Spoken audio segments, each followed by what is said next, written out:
स्वागत है आप सभी का कंपटीशन एंड यू में। मैं विशाल शर्मा आप सभी के साथ। जी हाँ, प्रैक्टिस सेट नंबर 2 पीपीओ की क्लास है जहां पर हम लोग करते हैं 65 एमसीक्यू जो कि सिर्फ और सिर्फ होते हैं पंचायती राज व्यवस्था से संबंधित। जी हाँ, और आज सेट नंबर 2 है। इससे पहला एक सेट हो चुका है, तो आइए देखते हैं इस सेट 2 में क्या नए क्वेश्चन है आप लोगों के लिए। जैसे मैंने आपको पहली वीडियो बनाया, ज़्यादा क्वेश्चन है नहीं, 1-1.5 पकड़ लो अगर बन रहे हो तो। वैसे तो 1000-1200 क्वेश्चन ही इधर उधर टहल रहे हैं, उन्हीं को बस रिकॉल करते रहो, उन्हीं को रिकॉल करते रहो, क्वेश्चन बनेगा और आप लगाएंगे। चलिए चलते हैं। ये बता दूं, ये अरिहंत का एक बुक है जहां से मैंने इस क्वेश्चन को लिया है, तो मैं कोई भी ऐसा क्रेडिट नहीं लेना चाहूंगा जो मैंने ना किया हो। तो चलिए चलते हैं। फिलहाल पहला प्रश्न है, ग्राम शब्द का सर्वप्रथम उल्लेख किस साहित्य में मिलता है? तो बड़ा ही इजी प्रश्न है कि जो ग्राम शब्द का सबसे पहले उल्लेख मिलता है वो है वैदिक साहित्य। जी हाँ, कौन से साहित्य में मिलता है बच्चों?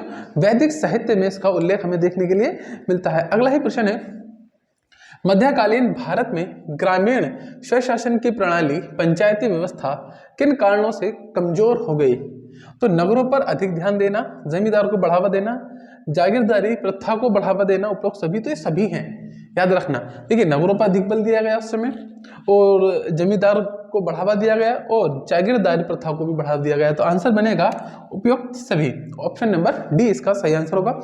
अगला प्रश्न है, ब्रिटिश काल के दौरान किस वर्ष स्थानीय स्वशासन की शुरुआत हुई? तो देखिए, कहने के लिए तो शुरुआत 1882 से हुई है, लेकिन इससे पहले 1793 में लॉर्ड कॉर्नवालिस के द्वारा भी इसको प्रारंभ किया गया था। लेकिन मौलिक रूप से, मूल रूप से जो आप आंसर लगाएंगे हमेशा वो 1882 लगाएंगे। जब उसे 1793 पूछना होगा तो क्वेश्चन को किसी अलग ढंग से पेश करेगा, जो आपको देखने के लिए आगे मिल सकता है। प्रश्न है, भारतीय संविधान के किस अनुच्छेद के तहत ग्राम पंचायतों का प्रावधान अभिव्यक्त किया गया है? तो हम लोग जानते हैं कि ग्राम पंचायतों का जो प्रावधान है ये कहाँ व्यक्त किया है? आर्टिकल 40 में। बच्चों को पता है किसमें किया गया है? आर्टिकल 40, आर्टिकल 40, अनुच्छेद 40। नगर पालिकाओं की संरचना भारतीय संविधान के किस अनुच्छेद में वर्णित है? नगर पालिकाओं की बात कर रहा है, और हम बहुत अच्छे से जानते हैं नगर पालिकाओं की जो संरचना है वो है किसमें निहित है? देखिए, यहाँ पर ये 243 आपको पता होगा, बहुत सारा पढ़ रखा होगा, लेकिन फिलहाल आंसर है 243 डे। ठीक है ना? कौन सा है? फिफ्थ का डी आंसर बनेगा 234 डे। नगर पालिकाओं के प्रश्न वैसे हमारे सिलेबस में नहीं है, मैं आपको अभी सूचित कर दूं, तो ज्यादा पैनिक मत हो जाना। पंचायतों को संवैधानिक अधिकार किस संशोधन अधिनियम के माध्यम से प्रदान किया गया? तो देखिए, पंचायत को कैसा अधिकार? संवैधानिक अधिकार। पंचायत संवैधानिक रूप से लागू हो, इसके लिए 73वां संविधान संशोधन, ऑप्शन नंबर ए इसका सही आंसर बनेगा। जी हाँ, ऑप्शन नंबर ए इसका सही आंसर बनेगा। नेक्स्ट क्वेश्चन है, पंचायती राज से संबंधित किस समिति का गठन योजना आयोग की सिफारिश पे किया गया? ये बहुत ही बढ़िया प्रश्न है, बहुत ही बढ़िया प्रश्न है। प्रश्न को सही से समझेंगे। पंचायती राज से संबंधित किस समिति का गठन योजना आयोग की सिफारिश पर गया? मतलब किसी न किसी आयोग को योजना आयोग की सिफारिश पर भी बनाया गया है, किसी न किसी संगठन को या किसी चीज का गठन। तो वो है जीवी के राव समिति। जी हाँ, कमेंट में बताइए ये कब गठित हुई थी। फटाफट आगे बढ़ते हैं। मैंने आपको बताया ये रैपिड फायर है, एकदम क्वेश्चन आएगा, एकदम क्वेश्चन जाएगा, फटाफट आपको आंसर लगाने, और एंड में प्रयास कीजिएगा ये बताएं कि आपने कितना स्कोर किया है आउट ऑफ 65 में से कितना नंबर आपने बटोरा है। प्रश्न है क्वेश्चन नंबर 8, किस अधिनियम में पहली बार स्थानीय स्वायत्त शासन की स्थापना की मान्यता प्रदान की गई? तो यहाँ देखिए, यहाँ 1973 आंसर बनेगा। यहाँ जो आंसर बनेगा वो 1973 बनेगा। जी हाँ, क्या बनेगा? 1993 बनेगा, जिसकी अभी बात हुई थी लॉर्ड कॉर्नवालिस के टाइम पीरियड की ये बात है। नेक्स्ट आगे बढ़ेंगे। उत्तर प्रदेश विधि विधेयक 1994 प्रदेश में कब लागू हुआ? क्योंकि 1994 साफ साफ है, तो दो तो हटाई दो, बचे ये दो, तो 22 अप्रैल 1994 आपका सही आंसर बनेगा। कब? 22 अप्रैल 1994। क्वेश्चन को अच्छे से पढ़ेंगे और देखेंगे और आंसर देंगे। नेक्स्ट क्वेश्चन है आपके लिए, ग्राम पंचायत में ग्राम वार्डों से कितने चुने हुए सदस्य होते हैं जिन्हें पंच कहा जाता है? तो 7 से 17 कितने होते हैं? 7 to 17 होते हैं, 7 to 17। इसे याद रखना डायरेक्ट रूप से। वैसे कई बार बच्चे 5 से 9 की तरफ चल देते हैं, गलत कर देंगे तो गड़बड़ जाएगा मामला। अगला ही प्रश्न है, वर्तमान समय में उत्तर प्रदेश के किस अधिनियम द्वारा पंचायती राज व्यवस्था संचालित हो रही है? तो हमारी जो पंचायती व्यवस्था संचालित हो रही है वो संयुक्त प्रांत पंचायती राज अधिनियम 1947 से हो रही है। इसके लिए सेपरेट वीडियो मैंने आप लोगों के लिए बनाई है, प्लेलिस्ट में जाकर आप लोग चेक करेंगे and you will find it. अगला है, उत्तर प्रदेश पंचायती राज अधिनियम की कौन सी धारा में ग्राम प्रधान के चयन की बात की गई तो ग्राम प्रधान का जो चयन होता है वो किस में होता है 11B, इसे 11 ख बोल सकते हैं आप लोग, है ना। ये किस रूप में मिलता है देखने वाली बात है, 11 ख 11B की यहाँ पर बात होगी। नेक्स्ट, ये क्वेश्चन नंबर 12 था जिसका आंसर डी है। नेक्स्ट 13, यदि किसी ग्राम पंचायत की आबादी 1000 है तो वहां कितने सदस्य होने चाहिए। देखिए किसी ग्राम पंचायत की आबादी अगर 1000 है तो वहां पर जो सदस्यों की संख्या है वो होनी चाहिए 9। जी हाँ, कितनी होनी चाहिए 9। ऑप्शन नंबर ए इसका सही आंसर बनेगा। क्या आंसर बनेगा, ऑप्शन नंबर ए। नेक्स्ट है, यदि मतदान अध्यक्ष किसी कारणवश मतदान स्थल से, बहुत ही अच्छा क्वेश्चन है और मैं ऐसा समझता हूँ ये एक इंपॉर्टेंट क्वेश्चन आप लोगों के लिए बन सकता है, तो इस पर नजर दौड़ाए रखना, ठीक है ना, नजर को दौड़ाए रखना। सेकंड में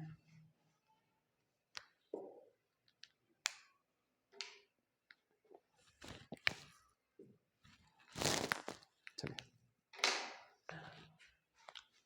इंपॉर्टेंट क्वेश्चन बनेगा, यदि मतदान अध्यक्ष किसी कारणवश मतदान स्थल से अनुपस्थित है तो उसके कर्तव्य को कौन संपादन करेगा, मतदान अधिकारी। ऑप्शन नंबर बी करेगा। 14 का जो आंसर बनेगा वो बनेगा ऑप्शन नंबर बी, मतदान अधिकारी उसके सभी कार्यों को करेगा। ऑप्शन नंबर बी इसका सही आंसर बनेगा। नेक्स्ट आगे बढ़ते हैं, प्रश्न है, राज्य निर्वाचन आयुक्त के संबंध में सत्य कथन को पहचानिए। पहला कथन है, राज्य निर्वाचन आयुक्त की नियुक्ति मुख्यमंत्री द्वारा की जाती है, जी नहीं, राज्यपाल द्वारा की जाती है, पहले गलत है, सत्य पहचानना है। राज्य निर्वाचन आयुक्त राज्यपाल के प्रसाद प्रति अपना पद धारण करता है, जी बिल्कुल नहीं, ये भी गलत है। राज्य निर्वाचन आयुक्त को उसके पद से उसी रीति से और उन्हीं आधारों पर हटाया जाएगा जिस रीति से और जिन आधारों पर उच्च न्यायालय के न्यायाधीश को हटाया जाता है, बिल्कुल सही। आंसर बना C, it is very easy. Next, प्रश्न बड़े अच्छे हैं, बस ध्यान से पढ़िए, स्क्रीनशॉट लीजिए या मत लीजिए। भारतीय संविधान का कौन सा अनुच्छेद ग्राम स्तर के पंचायतों के अध्यक्षों का मध्यवर्ती स्तर तथा जिला स्तर पर पंचायतों में प्रतिनिधित्व का प्रावधान करता है। देखिए क्वेश्चन थोड़ा सा अच्छा है, इसे एक बार, दो बार, तीन बार नजरों में उतार लेना। अनुच्छेद 243 ग का 3 में ये चीजें समाहित है। 243 ग का मतलब 243C, ठीक है। नेक्स्ट, ग्राम पंचायत में महिलाओं के लिए कितने प्रतिशत पद आरक्षित हैं। तो मैं आपको बता दूं, जो पद आरक्षित हैं वो 33% हैं। आप इसे बढ़ा सकते हैं, कोई भी राज्य अपनी इच्छा से इसे 40%, 50%, 45% कितना भी कर सकता है, उसका मन है, लेकिन मिनिमम 33% रखना ही होगा। तो आंसर बनेगा ऑप्शन नंबर ए बनेगा। जी हाँ, क्या बनेगा, ऑप्शन नंबर ए बनेगा। अगला है, क्वेश्चन है, यदि पंचायत भंग होती है तो किस अवधि के अंदर चुनाव होंगे। तो पिछली क्लास में भी था, 6 माह के अंदर अंदर चुनाव होने जरूरी होते हैं, ठीक है ना, अगर पंचायत भंग हो जाती है तब। क्वेश्चन नंबर 19 आपसे बता रहा है, भारत में ग्राम पंचायत की संख्या कितनी है। ग्राम पंचायतों की संख्या है, तो देखिए प्रश्न डायरेक्ट नहीं है कि संख्या कितनी है, 2, 3, 20, लाख, 2 लाख, 1000, 50, ऐसा नहीं है। क्वेश्चन को अच्छे तरीके से रिप्रेजेंट किया गया है, तो प्रश्न का आंसर ऑप्शन नंबर है, गैर आबादी वाले गांवों से अधिक। और ये प्रश्न अच्छा है और एग्जाम में देखने के लिए मिल सकता है। भारत में ग्राम पंचायतों की संख्या क्या है, गैर आबादी वाले गांवों से अधिक है। नेक्स्ट है प्रश्न, उत्तर प्रदेश में पंचायतों के चौथे आम चुनाव कब हुए थे। तो देखिए उत्तर प्रदेश में जो चौथे आम चुनाव हुए थे वो 1972-73 के टाइम पीरियड की बात है। तो ऑप्शन नंबर ए आपका सही आंसर बनेगा। जी हाँ, ऑप्शन नंबर ए यहाँ पर सही आंसर बनेगा। नेक्स्ट बात हो रही है, निम्नलिखित में से कौन सा सुमेलित नहीं है। निम्नलिखित में से कौन सा सुमेलित नहीं है। देखिए केंद्रीय वित्त आयोग बिल्कुल सही है, 280। ये राज्य वित्त आयोग, ये ही गलत है क्योंकि दो राज्य वित्त आयोग में एम नहीं आएगा, आई आएगा, ठीक है ना। अनुच्छेद क्या है, 243 आई।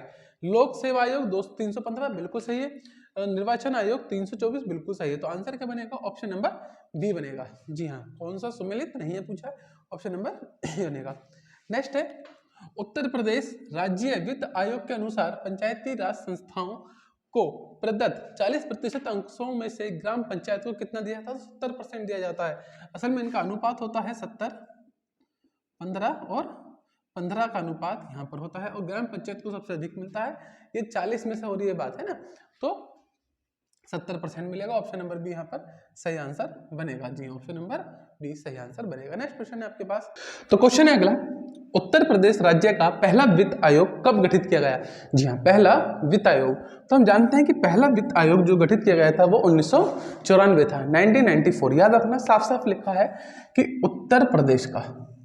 जी हाँ, इसी पर काम करना है। उत्तर प्रदेश का पहला वित्त आयोग कब गठित किया गया, तो सीधा आंसर है कि वर्ष 1994 को किया गया था। जी हाँ, 1994 में किया गया था। अगला है प्रश्न, पंचायतों द्वारा या उनकी ओर से प्राप्त किए गए सभी धनों को जमा करने के लिए निधियों के गठन हेतु उपबंध किसके द्वारा किया जा सकता है?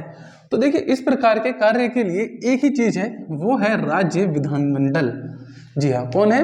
राज्य विधानमंडल ही क्या करेगा? पंचायतों द्वारा या उनकी ओर से प्राप्त सभी धनों को जमा करने के लिए निधियों के गठन हेतु उपबंध किसके द्वारा किया जाएगा? तो आप याद रखेंगे, राज्य विधानमंडल के द्वारा किया जाएगा। Question number 25। जी हाँ, क्वेश्चन नंबर 25 क्या कह रहा है? चलिए, राज्य सरकार द्वारा प्रत्येक राजस्व जिले के लिए एक जिला रजिस्ट्रार के अलावा कितने अतिरिक्त रजिस्ट्रार नियुक्त किए जा सकते हैं? तो कई बार लगेगा कि एक, दो या ज्यादा किए जा सकते हैं, नहीं, ये सीधे सीधे राज्य सरकार जितना ठीक समझे उतने। बड़ा सीधा सा आंसर है, राज्य सरकार जितना ठीक समझे उतने।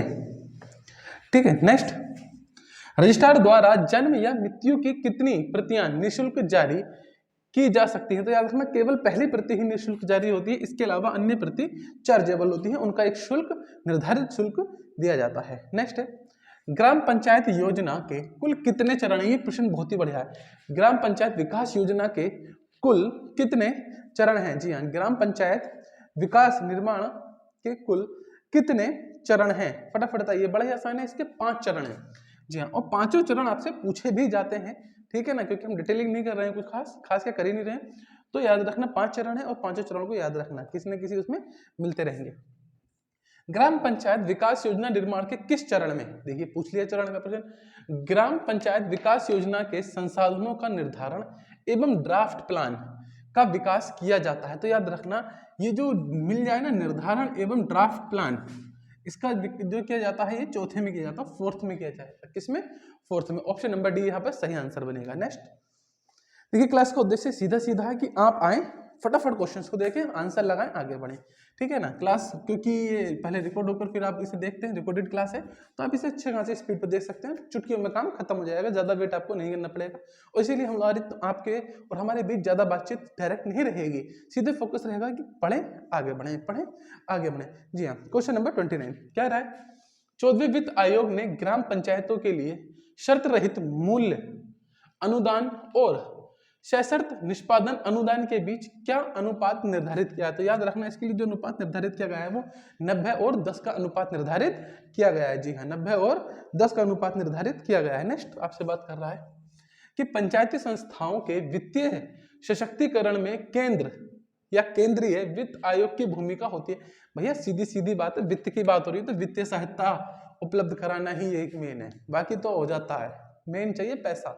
ठीक है, आगे चलते हैं। क्वेश्चन नंबर 31, पंचायती एंटरप्राइज सूट PES के कितने अनुप्रयोग शामिल हैं? बहुत ही बढ़िया प्रश्न हो, ऐसे प्रश्न बनेंगे, याद रखना। कितने हैं सर जी? 11 हैं। कितने हैं सर? 11 हैं, 11 हैं। नेक्स्ट, पूछ रहा है NIC का मुख्यालय कहाँ है? NIC का मुख्यालय कहाँ है? तो बच्चों को पता है कि NIC का मुख्यालय जो है वह नई दिल्ली में है। ऑप्शन नंबर ए इसका सही आंसर बनेगा, ऑप्शन नंबर ए। नेक्स्ट है आपके पास राष्ट्रीय विज्ञान केंद्र, राष्ट्रीय सूचना विज्ञान केंद्र NIC की स्थापना कब हुई थी? मुख्यालय मालूम तो गया, नई दिल्ली। स्थापना हुई थी 1977 में, याद रखना। NIC जो स्थापना है यह कब हुई है सर? यह स्थापना हुई है 1977 में, 1977 में स्थापना की गई है। नेक्स्ट क्वेश्चन है, पशुधन बीमा योजना क्या है? पशुधन बीमा योजना क्या है? तो याद रखना, ये जो है सभी दुधारू और मांस उत्पादित करने वाले पशुओं का बीमा करवाना। ऑप्शन नंबर सी इसका सही आंसर होगा। जी हाँ, ऑप्शन नंबर सी इसका वैलिड आंसर बनेगा। नेक्स्ट क्वेश्चन है आपके पास, प्रधानमंत्री ग्रामोदय योजना का संबंध है? प्रधानमंत्री ग्रामोदय योजना का संबंध है कृषि से, पशुपालन से, ग्रामीण सड़कों से, आवास से। तो प्रश्न को याद रखना, प्रधानमंत्री ग्रामोदय योजना का जो संबंध है वह आवास से है। जी हाँ, स्पष्ट याद रखना, किससे इसका संबंध सर? आवास से है। अगला प्रश्न, गांधी ग्राम योजना की शुरुआत कब से हुई थी? तो याद रखना, बहुत ही अच्छा प्रश्न है। गांधी ग्राम योजना की शुरुआत 1995 और 96 से हुई थी। जी हाँ, 1995 से 96 के टाइम पीरियड पर इसकी शुरुआत हुई थी। ऑप्शन नंबर ए आपका सही आंसर बनेगा, 1995 से 96 के टाइम पीरियड पर हुई थी। क्वेश्चन नंबर 37 ये पूछ रहा है आपसे, जवाहर ग्राम समृद्धि योजना शुरू हुई थी। देखिए योजनाएं बहुत इंपॉर्टेंट है, अच्छे से याद करना, और है भी बहुत सारी। पहला काम है डेट याद करना उनके, क्योंकि यही सबसे भारी है, बाकी उसका उद्देश्य क्या है कब तक चलिए याद हो जाता है, यहाँ टफ ज्यादा मशक्कत नहीं है। मशक्कत है कि डेट याद हो जाए। तो जवाहर ग्राम समृद्धि योजना कब से कब तक थी? ऑप्शन नंबर सी 1999 से सन 2000, याद रखना 1999 से सन 2000 के बीच में जवाहर ग्राम समृद्धि योजना शुरू हुई थी। ऑप्शन नंबर सी इसका बिल्कुल परफेक्ट आंसर बनेगा। नेक्स्ट हम लोग चल रहे हैं आगे। प्रश्न पूछ रहा है निम्नलिखित में से कौन सही सुमेलित नहीं है? निम्नलिखित में से कौन सही सुमेलित नहीं है? ठीक है, आपको बताना है। ग्रीन कार्ड योजना जुलाई 1985, समेकित बाल विकास योजना 1975, संपूर्ण ग्रामीण रोजगार योजना 2018, यही गलत है। ये 2018 में नहीं हुई, 2000 मैं भूल रहा हूँ, शायद 2001 है, नहीं वो क्रॉस चेक कर लेना, पर यही गलत है क्योंकि 2018 में तो बिल्कुल नहीं है। काम के बदले अनाज योजना 1977 से 1978, ये बिल्कुल सही है, आंसर बनेगा सी। ठीक है ना, यही गलत है। जो मुझे याद आ रहा है वो 2001 है, फिर भी आप लोग एक बार क्रॉस चेक जरूर कर लेना प्लीज। ठीक है ना, मुझे 2001 ही याद आ रहा है। ठीक है, एक बार आप लोग अपने हैंड से ऐसा करना, इसका क्रॉस चेक कर लेंगे तो आपके लिए बेटर रहेगा। ठीक है, लेकिन काफी हद तक सही है, 2001 ही होगा। ठीक है, नेक्स्ट।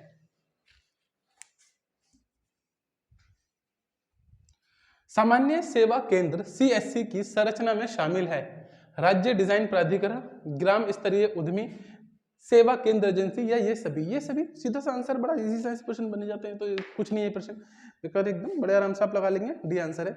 नेक्स्ट, सीएससी का फुल फॉर्म बहुत इजी, कॉमन सर्विस सेंटर है ना, ऑप्शन नंबर है, सीधा सीधा लगा लेंगे, ज्यादा देर नहीं रुकते हैं। ठीक है, आसान क्वेश्चन है।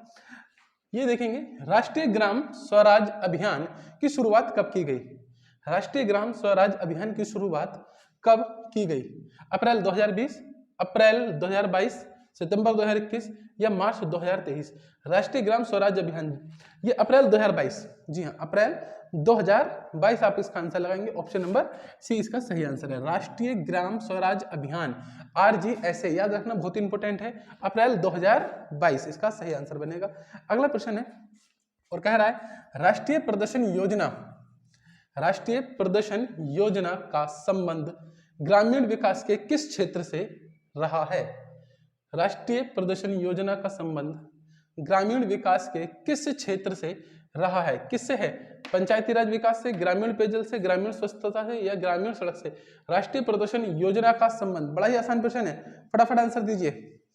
देखिए राष्ट्रीय प्रदर्शन योजना, देखिए कहीं से कहीं तक नहीं पता चल रहा है या कुछ सेंस नहीं लग रहा है कि क्या होगा, याद है सही आंसर है ग्रामीण पेयजल से। तो प्रश्न को दो बार देख लेना कि राष्ट्रीय प्रदर्शन योजना ग्रामीण पेयजल, राष्ट्रीय प्रदर्शन योजना ग्रामीण पेयजल, क्योंकि इस नाम से कोई ऐसा सेंस नहीं लग रहा है कि किसकी बात हो रही है, क्योंकि कुछ नाम तो बड़े सिंपल होते हैं, उज्ज्वला योजना तो लाइट से संबंधित, ज्योति योजना लाइट से संबंधित, थोड़ा सा आइडिया लगा सकते हो, उज्ज्वला मतलब गैस या लाइट से संबंधित है, इस प्रकार से थोड़े थोड़े तो आइडिया लगा लोगे, लेकिन इसमें कोई आइडिया नहीं लग रहा है, इसलिए थोड़ा सा याद रखना। अगला प्रश्न है प्रश्न नंबर 43।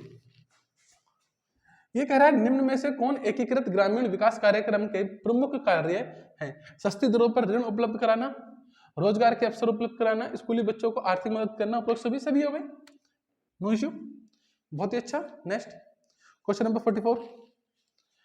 ग्रामोदय से भारत उदय योजना की शुरुआत किस वर्ष की गई? भारत उदय योजना, तो याद रखना वर्ष 2016, जी हाँ क्या है, वर्ष 2016 इसका सही आंसर बनेगा। जी हाँ क्या आंसर बनेगा? वर्ष 2016 इसका सही आंसर बनेगा। ऑप्शन नंबर बी सही आंसर है। नेक्स्ट चलेंगे 45 की तरफ और कह रहा है निम्न में से कौन सा जवाहर ग्राम समृद्धि योजना 1999-2000 के टाइम पीरियड पर आई थी के प्रमुख उद्देश्य क्या हैं? तो सीधी सी बात है, इसका एक ही उद्देश्य था, वो था रोजगार के अवसरों का सृजन करना। ऑप्शन नंबर ए की तरफ आप लोग चले जाएंगे बड़े आराम से। अगला है 46 और 46 क्या पूछ रहा है?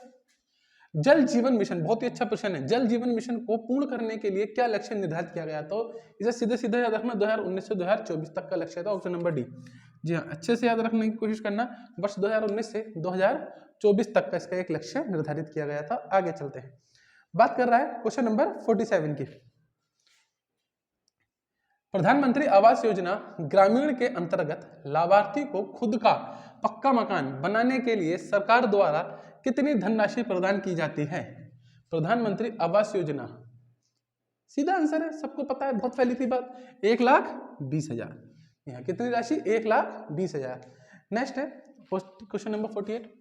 आयुष्मान भारत योजना किस वर्ष शुरू हुई? बेहद आसान, हर बच्चा जानता है कि वर्ष 2018। ऑप्शन नंबर बी इसका सही आंसर बनेगा।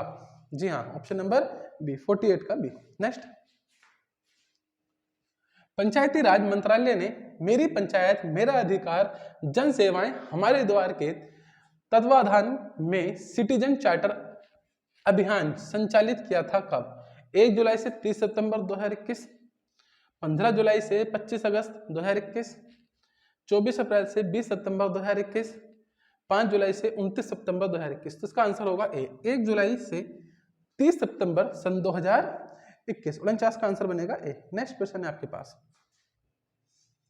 जल जीवन मिशन के तहत जल गुणवत्ता जांच के लिए प्रत्येक ग्राम पंचायत से कितनी महिलाओं को प्रशिक्षित किया जाएगा? कम से कम कितनी महिलाओं को प्रशिक्षित किया जाएगा? तो कम से कम 5, ऑप्शन नंबर बी। ठीक है, नेक्स्ट क्वेश्चन नंबर 51 पर हम लोग आ गए। जिला योजना समिति के गठन का दायित्व किस अनुच्छेद के अंतर्गत राज्य सरकारों को सौंपा गया? जिला योजना समिति के गठन का दायित्व किस अनुच्छेद के अंतर्गत राज्य सरकार को सौंपा गया? तो ये सौंपा गया अनुच्छेद 243 जेड डी। 51 का आंसर बनेगा, सॉरी जेड डी, जी नहीं डी, अनुच्छेद 243 जेड डी। जी हाँ, इसे याद रखना, बढ़े प्रश्न। जिला योजना समिति के गठन का दायित्व किस अनुच्छेद के अंतर्गत राज्य सरकार को सौंपा गया? तो याद रखना, अनुच्छेद 243 डी के तहत सौंपा गया है। ठीक है, आसान से प्रश्न है, याद कर लेंगे। ठीक है, नेक्स्ट क्वेश्चन की ओर चलते हैं। नेक्स्ट है आपके पास 52। सही, ग्रामीण भूमिहीन रोजगार गारंटी कार्यक्रम में क्या असत्य है? क्या असत्य है आपको ढूंढना है। लाभकारी रोजगार के अवसर पैदा करना, चलिए, ग्रामीण क्षेत्र में उत्पादन संपत्ति बनाना, ग्रामीण जीवन की समग्र गुणवत्ता में सुधार करना, ग्रामीण क्षेत्र में रोजगार के अवसर को सीमित करना। देखो ये तो बिल्कुल ही निगेटिव लग रहा है, सीमित करना रोजगार के अवसर को, मतलब कि रोजगार के अवसरों को खत्म कर देना, एक प्रकार से कम अवसर होना, ये गलत है और यही आंसर है। बड़े आराम से आप लगा सकते थे इसे। ठीक है, नेक्स्ट क्वेश्चन नंबर 53 ये पूछ रहा है, मुख्यमंत्री समग्र ग्राम विकास योजना का शुभारंभ किया गया था शिल्पग्राम कानपुर से, शिल्पग्राम लखनऊ से, गोरखपुर से या अयोध्या से? मुख्यमंत्री समग्र विकास योजना का जो शुभ आरंभ किया गया था वह कहां से किया गया था? तो शिल्पग्राम लखनऊ से किया गया था। ऑप्शन नंबर बी इसका सही आंसर बनेगा। ठीक है, शिल्पग्राम लखनऊ से इसका किया गया था। प्रश्न अगला है, निम्नलिखित योजनाओं का सही मिलान कीजिए। जी हाँ, निम्नलिखित योजनाओं का सही मिलान कीजिए। बताइए क्या ही मिलान होना चाहिए। अगर आपको 2-3 योजना भी सही से याद होती हैं तो आपको हेल्प मिल जाती है। जैसे सबसे मेन है प्रधानमंत्री ग्राम सड़क योजना, ठीक है ना, ये सब जानते हैं ये कब आई है। ठीक है, ये बड़े अच्छे से पता है, ये आई है आपकी 2000 से 2001 के टाइम पीरियड पर। बस यहाँ से ही, अच्छा ये 96 मान लेना इसे ना, 96 से 97। ठीक है, अब बताइए, ये तो पता चल गया डी का 3। अब D3 यहाँ भी नहीं है, D3 यहाँ भी नहीं है और D3 यहाँ भी नहीं है, आंसर हो गया। बाकी को आप मैच जरूर करें। देखिए ये ट्रिक होती है, मतलब 1-2 पता चल रहा और ऑप्शन उस हिसाब से हुआ है, तो आप देखो A का 2 अर्थात ग्रामीण संपर्क मार्ग योजना, ये 1996 से 97। B1 गंगा कल्याण योजना, ये इंपोर्टेंट है, गंगा कल्याण योजना 1997 से 1998। आगे है समग्र आवास योजना 1999 से सन 2000। तो इसे भी आप बड़े आराम से कर सकते हैं। क्वेश्चन नंबर 55 पर आएंगे आप।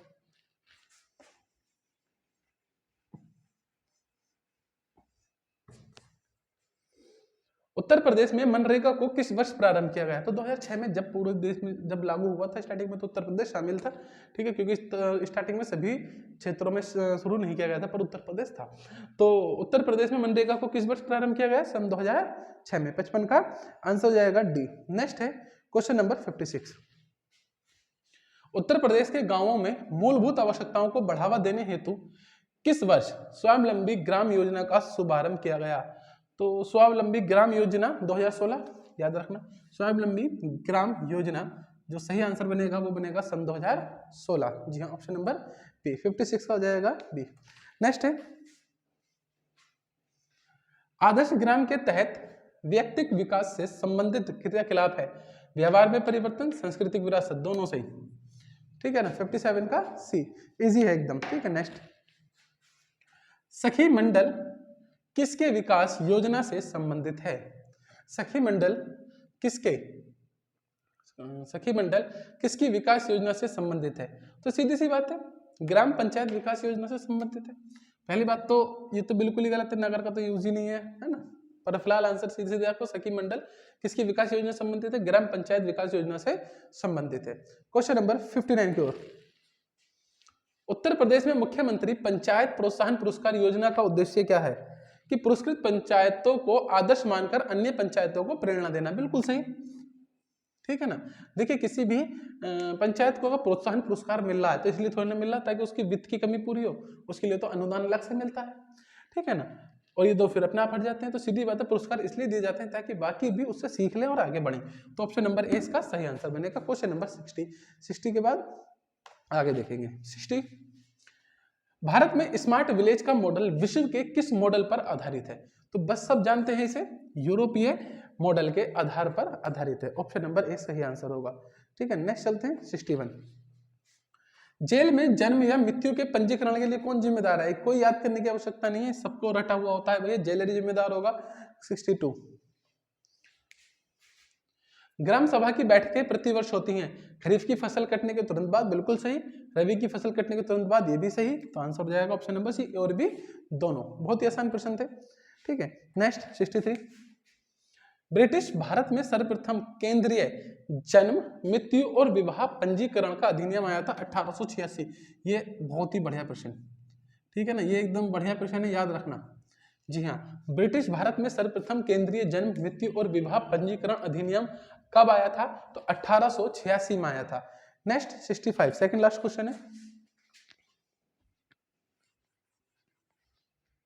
चलिए, बस प्रोजेक्टर है, अभी स्मार्ट बोर्ड नहीं है। ठीक है ना, इसीलिए इतना ही हो पाता है अभी। ठीक है ना, रफ करना ही पड़ता है अभी भी। ठीक है, कई बार बच्चे देख के हट जाते हैं कि नॉर्मल बोर्ड पर है सब चीजें। खैर, पढ़ते हैं। ग्राम विकास सचिव के कार्यों में उनकी सहायता कौन करता है? ग्राम विकास सचिव के कार्यों में उनकी सहायता कौन करता है? तो सीधी सी बात है, पंचायत सहायक उनकी सहायता करेगा। 64 का एक बड़ा ही ईजी है। ठीक है, और आज का आखिरी प्रश्न। गांव के विकास कार्यों के लिए प्रस्ताव बनाने में पंचायत की मदद कौन करता है? तो ग्राम पंचायत सचिव करता है। कौन करता है? ग्राम पंचायत सचिव करता है। ये थे आज के आपके 65 क्वेश्चंस। तो आई होप क्लास आपको अच्छी लगी होगी और पसंद आई होगी। देखिए, अगर पसंद आई है तो चैनल को शेयर कर देना, लाइक कर देना वीडियो को, व्हाटएवर जो भी कर सकते हैं, है ना। मिलते हैं आपसे तीसरी वीडियो में कल। तब तक के लिए बाय बाय, आपका दिन शुभ हो।